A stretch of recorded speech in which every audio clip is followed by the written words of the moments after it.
We're confirming that we're going to offer a redress to those sub-postmasters who used capture software and where shortfalls in the post office branch income were found. We're also confirming today that we are actively working with the Criminal Cases Review Commission, in particular in relation to 5 cases. We've instructed the post office to go through their records to see what further information they can find to help the CCRC make a judgment as to whether those convictions were unsafe or not. Presumably the redress excludes those who've been convicted though? The redress does exclude those who would be excluded, which is why we're working with the Criminal Cases Review Commission. It's why we've instructed the post office to go through their records and provide as much information as quickly as possible to the Criminal Cases Review Commission so that they can make a judgment on whether those convictions are unsafe. Earlier this year, the government exonerated all Horizon victims. Why won't you do that for capture victims? Well, the first stage is to allow the Criminal Cases Review Commission to do its work in making a judgment about the 5 cases that it has had presented to it. The Kroll report that we were presented back in September did not make a judgment about whether criminal convictions were safe or unsafe. So the Criminal Cases Review Commission is doing that work now. We've instructed the Post Office to work at pace to provide whatever information the Post Office still has to the Criminal Cases Review Commission in the cases that are before it, and we'll then make a judgment from there. Is blanket exoneration completely off the table then? Well, the first stage is to work with the Criminal Cases Review Commission.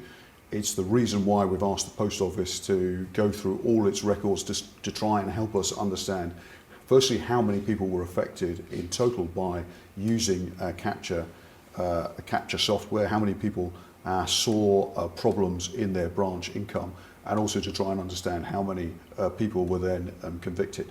That's got to be the first stage. We're working at pace and expect the Post Office to be working at pace to make those judgments, and we will get that information to CCRC as soon as we can do, and we'll make a judgment from there. So you haven't said it's off the table, but are you worried that it would set another precedent, or a precedent's already been set effectively? That's not the issue. The key issue is to try and find out how many people have been affected.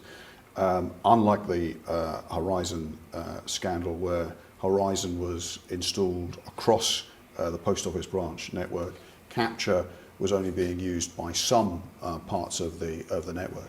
What we're trying to get the Post Office to help us understand is how many sub-postmasters were affected by that, the extent to which they suffered as a result of using capture software, and it's from that we will be able to make a judgment both about convictions and about redress.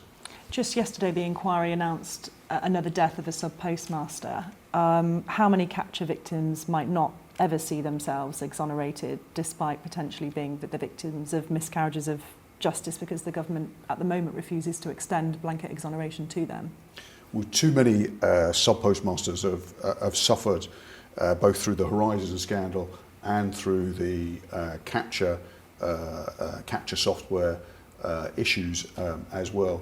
Since we got into office, we are working as quickly as we can do, both to speed up the process of redress for the victims of the Horizon scandal. So the total amount of compensation paid to victims of the Horizon scandal has now doubled since we got into office. There is still more to do, and certainly more complex cases to resolve. And we're going to be trying to use some of the lessons from the problems with Horizon compensation to make sure we get a speedier process for the capture victims.